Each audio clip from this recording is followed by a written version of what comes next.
Assalamualaikum warahmatullahi wabarakatuh. Jumpa lagi di Armana Family Channel.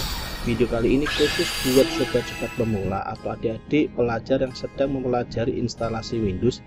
Kita akan mempelajari Windows 10 Pro, bagaimana caranya untuk mempartisi saat instalasi menjadi 3, yaitu C, D, dan E. Langsung saja kita masuk ke menu BIOS-nya, nyalakan komputer dan pencet tombol del-del hingga muncul menu seperti ini.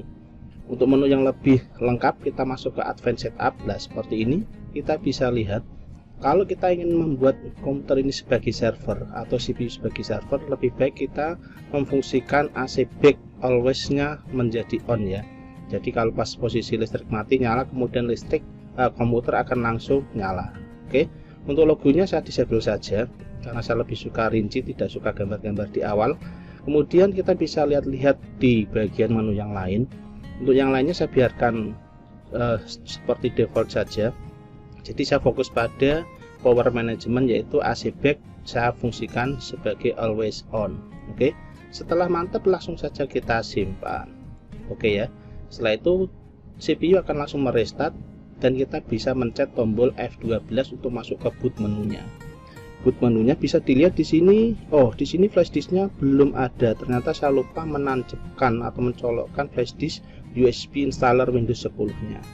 Oke, langsung saja kita tancapkan USB bootable Windows 10-nya yang sudah kita buat sebelumnya. Kalau belum tahu cara buatnya, bisa dilihat di deskripsi, ada cara bagaimana untuk membuat USB bootable-nya. Oke, setelah itu kita langsung restart saja. Silahkan bisa dipencet Ctrl Alt Del atau langsung dipencet tombol restart di CPU-nya. Kita tunggu sejenak dan kita pencet kembali F12. Kemudian kita akan masuk ke menu seperti ini. Select boot device, kita pilih yang flash disk UEFI HPV150, yaitu flash disk kita yang berwarna biru tadi. Kita tunggu sejenak hingga tampil Windows login seperti ini. Ya, ini Windows loading awal, ini adalah dia sedang membaca flash disk untuk melakukan instalasi di awal. Kita tidak perlu ngapa-ngapain, kita tinggal tunggu saja hingga muncul menu seperti ini. Ini langsung saya next saja. Artinya semuanya akan default menjadi English atau bahasa Inggris semua. Oke ya, jadi tidak perlu diubah-ubah, langsung saja saya klik tombol next. Kemudian kita klik install now dan kita akan dihadapkan menu seperti ini. Oke ya, menu awal biasanya kita ada ini. Kalau misalkan posisinya installernya komplit, nah di sini saya pilih yang Windows 10 Pro. Nanti kita sesuaikan dengan lisensi yang kita punya. Kemudian saya klik tombol next. Oke ya. Nah, kemudian saya klik I accept the license term, dan kemudian ini adalah yang paling penting, custom. Nah, di sini karena saya ingin merubah menjadi 3 partisi, nah ini semuanya akan saya lakukan pendeletan terlebih dahulu semua partisi yang ada. Ini instalasi dari toko ya, ini yang tidak asli, makanya ini saya delete semua.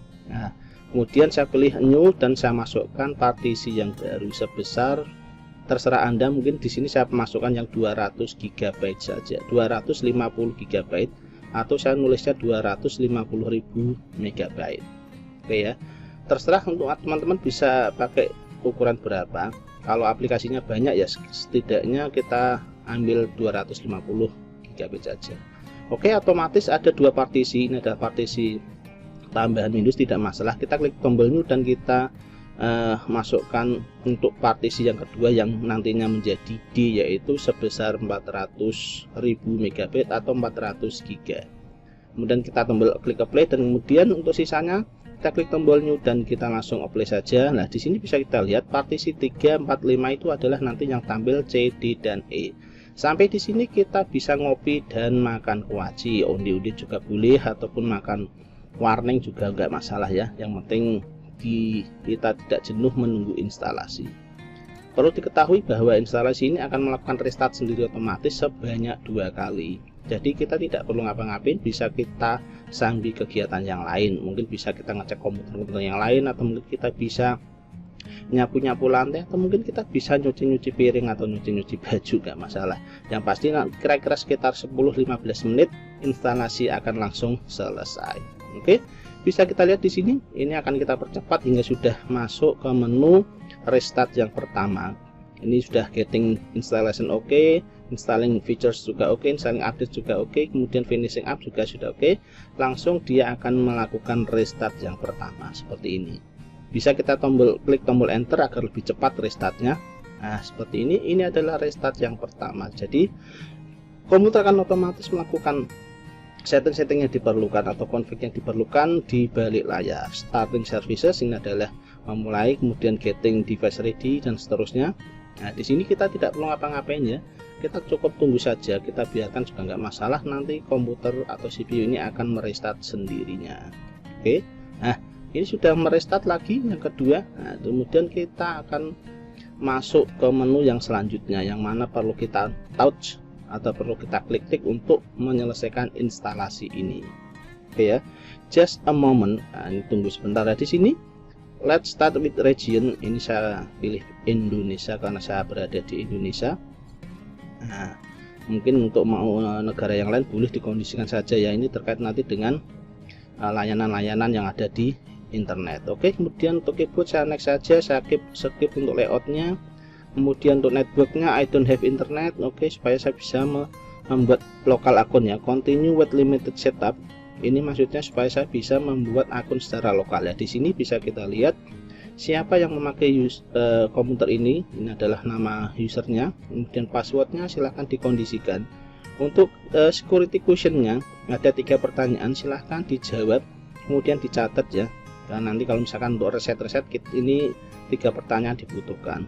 Untuk privasi setting ini sementara saya disable semua terlebih dahulu. Nanti kalau dibutuhkan bisa saya enable. Lah sampai di sini sudah selesai instalasi, jadi tidak perlu diapa-apakan lagi, maka komputer akan langsung ready, siap untuk digunakan.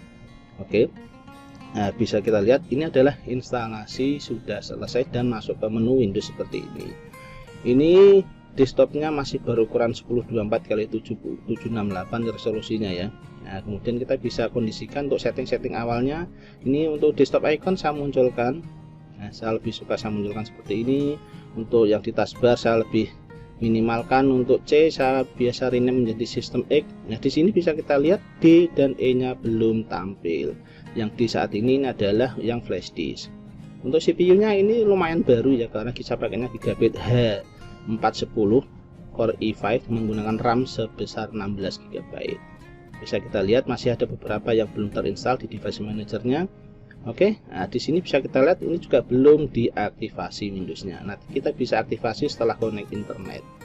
Nah ini 1024x768, jadi maka tidak bisa wide. Oke. Selanjutnya ini kita eject terlebih dahulu flash disknya dan kemudian kita masuk ke komputer manajemen. Kita akan menampilkan drive D dan drive E nya. Seperti yang saya sebutkan sebelumnya, ini akan menjadi 3 partisi C, D, dan E. Bisa kita lihat untuk yang 400 masih belum terformat, kita klik kanan dan klik tombol format. Untuk volume labelnya kita kasih data 1. Oke ya. Untuk yang kedua juga sama, kita kasih data 2. Nah ini belum terdetek karena untuk letter drive-nya masih belum ada. Kita klik kanan lagi dan kita change drive letter. Kita kasih D dan seterusnya. Nanti juga kita tampilkan di sini ya. Di sini bisa kita lihat. Untuk yang selanjutnya kita pilih yang E. Nah, setelah kita change drive-nya sudah kita setting semua, maka akan muncul C, D, dan E. Kenapa 3 partisi ini? Biasanya saya kondisikan agar D itu untuk data-data dan E untuk data-data pribadi. Jadi kalau di tempat kerja bisa dikelompokkan seperti itu. Jadi D itu khusus untuk data-data kantor dan E itu untuk data-data pribadi atau yang data yang tidak digunakan sama sekali. Kira-kira seperti itu. Selanjutnya kita bisa klik install untuk yang aplikasi-aplikasi lainnya. Nah, aplikasi lainnya ini bisa dikondisikan ya. Silahkan dikondisikan apakah mau diinstal yang biasa saja atau mau yang komersil. Ini saya install yang free ya, yang bebas atau yang gratisan. Jadi mulai dari Notepad, ada Photoscape dan lain sebagainya, ini sudah saya kondisikan. Kira-kira seperti itu ya. Nah, untuk yang lainnya silahkan dikondisikan saja. Mungkin itu sedikit yang bisa saya sampaikan. Mungkin bisa membantu para pemula atau sobat-sobat pelajar yang masih belajar instalasi Windows. Semoga tutorial singkat ini bermanfaat. Wassalamualaikum warahmatullahi wabarakatuh.